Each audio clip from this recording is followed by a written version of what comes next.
अब सास को रोज चौका लगाना, क्या सास को रोज चौका लगाना, और बहू को पसंद नहीं आना, बहू को चाहिए आलू और सास को चाहिए आल। अब बने तो बने कैसे? अब रोज ही झगड़ा हो, मम्मी तुम तो रोज चौका लगा के बैठ जाती हो, रोज चौका लगा के बैठ जाती हो, एक ही काम है क्या? अपने ही घर है चौका लगाने के लिए।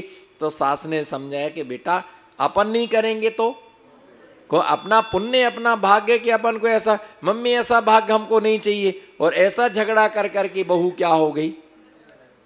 तो सास ने भी कह दिया तुम्हें अलग जाना तो जाओ, पर हमारे घर का चौका बंद होने वाला नहीं है, हम अकेले करेंगे पर चौका तो हमारे यहाँ होगा। तुम्हें रहना हो रहो या नहीं रहना हो नहीं रहो, क्योंकि ध्यान रख के चलना धर्म से भी काम नहीं चलता और कर्म से भी काम नहीं चलता है। धर्म भी होना कर्म भी होना है ना, मन को फ्रेश करने के लिए, अनुरंजित करने के लिए बाहर भी घूमना, और आत्मा का धर्म करने के लिए तीर्थों की क्या करना, तीर्थों की वंदना भी करना, स्वाध्याय भी करना। ऐसा कोई व्यक्ति जैन कुल में जिसने जन्म लिया है, ऐसा हो नहीं सकता है कि उसकी कभी धर्म करने की भावना ना बने। कहीं ना कहीं किंचित मात्र उसकी धर्म करने की भावना बनेगी। भली वो देव दर्शन करने नहीं आए, लेकिन उसको अंतरंग में पश्चाताप रहता है कि हम मंदिर हमें जाना, हम पूजन नहीं करते पर हमें भगवान की पूजा करना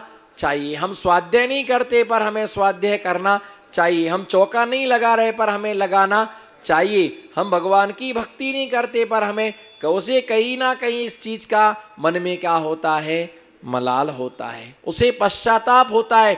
लेकिन पाप कर्म उसके लिए मंदिर जी आने नहीं देते। कौन से कर्म?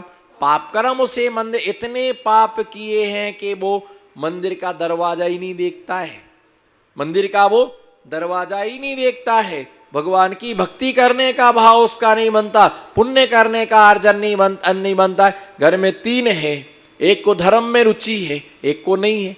के की थक गए भैया, दर्शन कराओ, दर्शन कराओ। तो मालूम क्या बोलते? हमारे बदले के तुम कराना, हमारे बदले के। हर घर में एक विधर्मी है, बोलो, हर घर में एक विधर्मी है ना। कोई बेटा बाप से दुखी है तो कोई बाप बेटा से दुखी है, कोई सास बहू से दुखी है, कोई बहू सास से दुखी है, तो कोनो दोनों से दुखी है, कहीं ना कहीं दुखी है। और वो धर्म नहीं करते हैं, इसलिए घरों में क्या होता है, अशांति होती है, इसलिए घरों में क्लेश होता है। पहले हर घरों में क्या होता था, धर्म होता था, स्वाध्याय होता था, ये परंपराएं थी जिससे हमारा मन क्या होता था, मन हमेशा प्रसन्न चित्त रहता था। तो इसलिए दिया कि जिनको गुरुओं का आशीर्वाद नहीं मिला। मालूम जैन कुल में जन्म मिलेच्छ खंड में अधिकतर किनका जन्म होता है? बोलो बोलो। मिलेच्छ खंड में अधिकतर, मिलेच्छ खंड 5 हैं।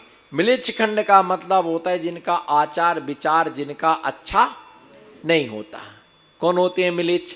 जिनका आचार विचार, मिलेच्छ खंडों में मंदिर नहीं होता, मिलेच्छ खंडों में धर्मशाला नहीं होती, मिलेच्छ खंड में साधु संत नहीं होते हैं, मिलेच्छ खंड में धर्म नाम का शब्द नहीं सुनाई देता है, मिलेच्छ खंड में दान पूजा दया आदि का शब्द नहीं सुनाई देता है। तो ऐसे मिलेच्छ खंड में कौन जन्म लेता है, किसका जन्म होता है? जैन कुल में जन्म लेकर के जो जैन धर्म को नहीं समझता है, ऐसा व्यक्ति मर करके मिलेच्छ खंड में क्या लेता है, क्या लेता है? जन्म लेता है। अब बताओ सवेरे से क्या करना, सवेरे उठ के नहा धो करके कहाँ आना, मंदिर जी आना, मंदिर जी में भगवान का अभिषेक पूजा देव दर्शन आदि काम करना। ये काम नहीं करेंगे, सवेरे से लेट बात साफ करने को बैठ गए। क्या कर रहे? वो आता है कितना बड़ा लकड़ा आता है, ऐसा रहता है वो टेढ़ा, उसमें प्लास्टिक के दांत लगे रहते हैं। सवेरे से आदमी बैठ जाता है, और कोई काम नहीं मिला तुमको,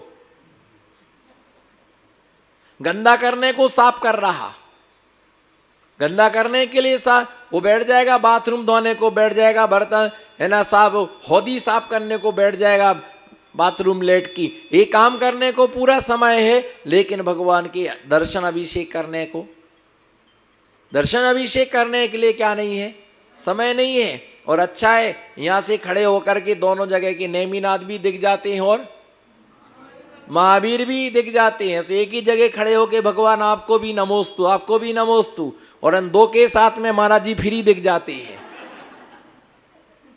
चावल एक जगह चढ़ाओ, ढोक चावल एक जगह चढ़ाओ, ढोक 3 जगह दो। अच्छा है, सस्ता धर्म, सस्ता धर्म।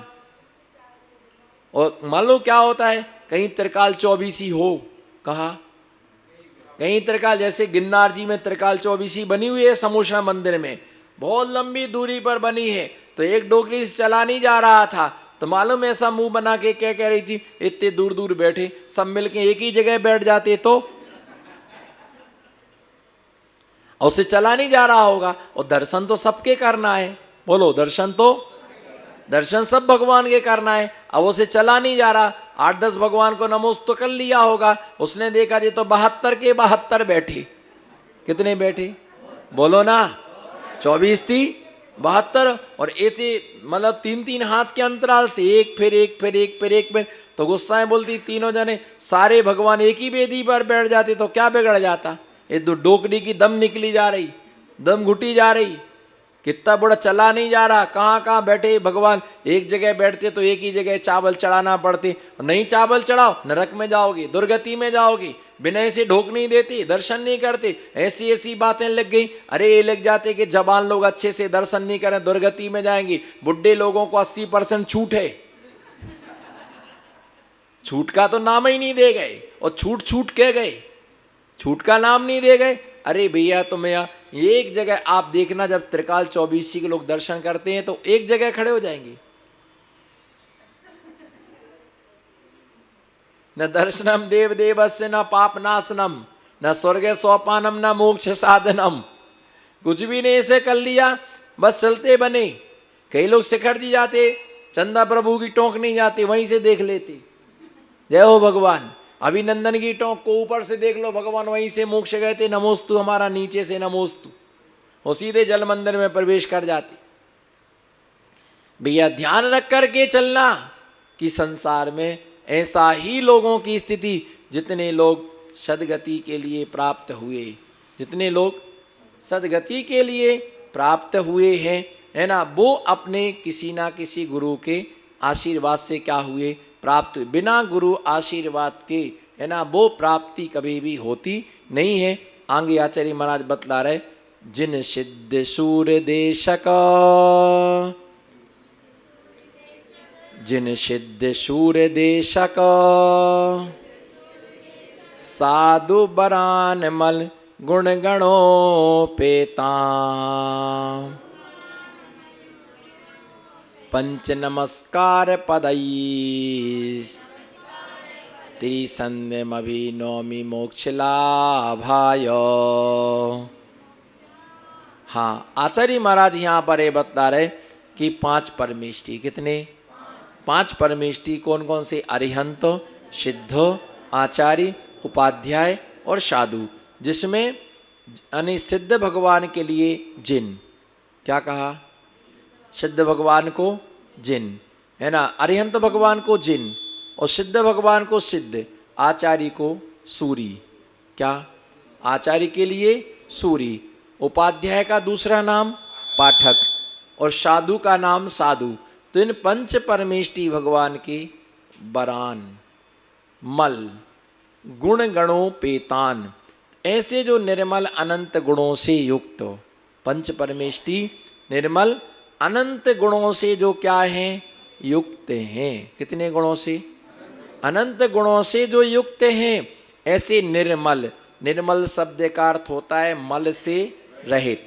बोलो किससे, मल का मतलब होता है कर्म रूपी मल। मल 2 प्रकार का, बहिरंग और अंतरंग। तो जो पसीना आदि है वो बहिरंग मल है, और कर्म आदि है वो क्या है, अंतरंग मल है। ऐसे दोनों प्रकार के मलों से रहित, है ना, जो है ना अरिहंत सिद्ध भगवान है। अरिहंत भगवान को कभी पसीना,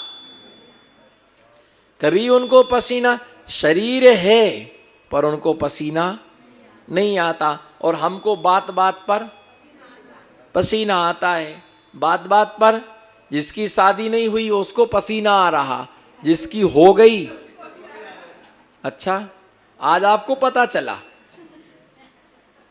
जिसकी नहीं हुई उसको पसीना आ रहा कि कब हो जाए, और जिसकी हो गई उसको और पसीना आ रहा कि जी क्या हो गया भैया, जी क्या हो गया भैया, पहले ठीक थे। अरिहंत भगवान को क्या नहीं आता है? परमोदारिक, परमोदारिक शरीर है पर उनको पसीना, वो ऐसे काम ही नहीं करते पसीना आए जिससे। अभी थोड़ा सा काम करा लो, पंखा बंद कर दो, ये पसीना पसीना हो जाएंगे। यहाँ से मंदिर से एक डिब्बा पानी ले जाए तो वहाँ पसीना, जितना डिब्बा में पानी नहीं है उतना शरीर का पसीना निकल जाए। तो ऐसे वो पसीना आदि से रहित होते उन्हें बाहे, और 4 घातिया रूप मल जिनका नष्ट हो गया, सिद्धों का 8 कर्म रूपी मल उनका क्या हो गया? नष्ट हो गया है। ऐसे निर्मल साधु जो आचार्य उपाध्याय पंच परमेष्टि मोक्ष लावाए, मोक्ष की प्राप्ति के लिए किसके? सबका उद्देश्य क्या है? और आज नहीं तो कल, कल नहीं तो परसों, अंत में जाकर के पहुंचना कहाँ है? देर से दीक्षा लोगे तो देर से मोक्ष होगा, जल्दी दीक्षा लोगे तो जल्दी मोक्ष होगा। जो संसार विषय सुख होता, जो संसार विषय सुख होता, तीर्थंकर क्यों त्यागे, और काहे कोशिद सावधान करते, संयम सो, संयम सो अनुरागे। क्यों ये अनुराग करते संयम से? तो ऐसे जो क्या है कि मोक्ष की प्राप्ति के लिए किसी को एक बार में मोक्ष प्राप्त हो जाता, किसी को एक बार में, किसी को किसी को किसी को किसी को किसी को 10 भव भी लग जाती, किसी मुनिराज को 20 भव लग जाती, किसी को 25, किसी को 30, किसी को 31, लेकिन 32 भव का वो उल्लंघन नहीं करती। कोई भी मुनि दीक्षा लेता है वो 32 भव के अंदर अंदर मोक्ष के लिए प्राप्त हो ही जाता नियम से। भव्य जी 32 बार से ज्यादा मुनि व्रतों को स्वीकार नहीं कर सकता है। तो ऐसे अंत में जाके कितने बार में प्राप्त करना है? क्या इच्छा है? 1 बार में, क्या 2 बार में, क्या 3 बार में? अरे भैया गणना नहीं करना है, जितने बार में भी हो पर हो जाए। पहली बार में हो जाए तो अति उत्तम, दूसरे में हो तो मध्यम, तीसरे में हो तो जघन्य, पर हो जाए किसी भी शासन काल में हो, भगवान मेरी आत्मा निर्वाण के लिए प्राप्त हो, मेरी आत्मा मोक्ष के लिए प्राप्त हो, मेरी आत्मा से लगी कर्म क्या हो, क्षय के लिए प्राप्त हो। और लोग बोलते मोक्ष जा, मोक्ष में क्या है? अनंत सुख। क्या है मोक्ष में? क्या है? अनंत सुख, अनंत ज्ञान, अनंत दर्शन। भैया वहां पर बच्चे पूछते हैं पापा वहां क्या है? अनंत सुख। अनंत सुख में क्या मिलेगा? वहां चाट मिलेगा, गुपचुप मिलेगा, मैगी मिलेगी, टीवी मिलेगी पापा वहां? भैया वहां ये सब कुछ नहीं मिलता है। वहां एकाकी अपनी आत्मा का क्या करते हैं? अनुभवन करते हैं, अपने आत्मा की प्रतीति करते हैं, अपनी आत्मा का अनुभव करते हैं, और निरंतर उस ज्ञान दर्शन रूप से उनकी आत्मा का स्वयं में परिणमन, स्वयं का स्वयं में परिणमन चलता रहता है। स्वयं का स्वयं में परिणमन उनका होता रहता है। वो अपने आत्मा के स्वरूप में निरंतर लीन रहते हैं। ऐसे वो परमेष्टियों मोक्ष को प्राप्ति के लिए नमोकार मंत्र रूप 5 पद। कौन से? नमोकार मंत्र में कितने पद हैं? कितने पद हैं? नमोकार में 5 पद हैं। नमो अरि, नमो सिद्धाणम, नमो आयरियाणम, नमो वज्रम, नमो लोहे शवशम। अगर किसी को इतना बोलना नहीं आता तो जब अंत समय आता समाधि का, इतना जपने की शक्ति नहीं है, तो एक अक्षरी मंत्र जपता है ओम। क्या है? और शॉर्ट में दिए तो आ। एक अक्षरी मंत्र है आ, आ, आ, बोलो लेकिन सोच समझ के बोलना। न तुम या मंदिर के दरवाजे पर बैठ जाओ, मंदिर के दरवाजे पर बैठ जाओ और बोलना चालू करो आ आ, उसी समय कोई महिला आ गई आ, वो जाएगी तुमको खा। मंदिर में बैठ गए और महाराज बोल रहे थे आ आ आ आ, और महिला एक ही थी मंदिर में, तो यही कहेगी महाराज जी हमको बुला रहे थे, पर उसको ये नहीं मालूम कि महाराज जी क्या जप रहे। ऐसे लोग अर्थ का क्या कर देते हैं, अनर्थ कर देते हैं। तो ये ध्यान रख करके चलना कि आ एक ओम, ओम क्या है, एक अक्षरी मंत्र है, पांचों परमेष्टि ओम में समाये हुए। जैसे अरिहंत का आ, अरिहंत का छोटा आ, और सिद्ध का दूसरा नाम है आशरीरी। क्या है, सिद्ध का दूसरा नाम आशरीरी। तो आशरीरी का छोटा आ मिलकर के, छोटा आ और छोटा आ, दो आ मिलकर के एक बड़ा आ, दो सिंगल रोटी मिलके एक डबल रोटी, तो छोटा आ और छोटा आ मिलकर के बड़ा, आचारी का बड़ा आ मिलकर के एक बड़ा आ, तो कितना बचा, एक ही बचा। उसके बाद उपाध्याय का ऊ, उपाध्याय का ऊ अक्षर आया, तो आवर्ण के आने पर उवर्णे का ओ हो जाता, आवर्णे उवर्णे ओ। व्याकरण से इसकी सिद्धि होती है, आवर्ण के आने पर उवर्णे का ओ हो जाता है, तो क्या बन गया ओ। और पांचवा पद है साधु, तो साधु का अपर नाम है मुनि, मुनि का माँ, तो अनुस्वर लग जाता है ना, ऊपर बिंदी रख जाती है, तो क्या हो गया पूरा ओम। तो ऐसे ओम में कितने परमेष्टि समाये हुए हैं, बोलो कितने। ओम में पंच परमेष्टि समाये हुए हैं, एक अक्षरी ओम। ओम, ओम स्वीकृति का भी प्रतीक है। किसका, ओम किसका प्रतीक है, ओम स्वीकृति का भी प्रतीक है। किसी ने पूछा, कुछ भी पूछा, हम देव दर्शन करने जाएं, तो आचार्य बोल देते ओम, बस ओम शब्द इसका प्रतीक है। तो इस प्रकार से ओम में पांच परमेष्टि, दो अक्षरी मंत्र क्या है, सिद्ध है। दो अक्षरी क्या है, दो अक्षरी क्या है, सिद्ध है ना, ये दो अक्षरी मंत्र है। तो इसी प्रकार से नमोकार मंत्र के लिए परमेष्टि वाचक जो है, ऐसे मोक्षेरा पंच नमस्कार, पांचों पदों में 35 अक्षर, 58 मात्राएं, कितनी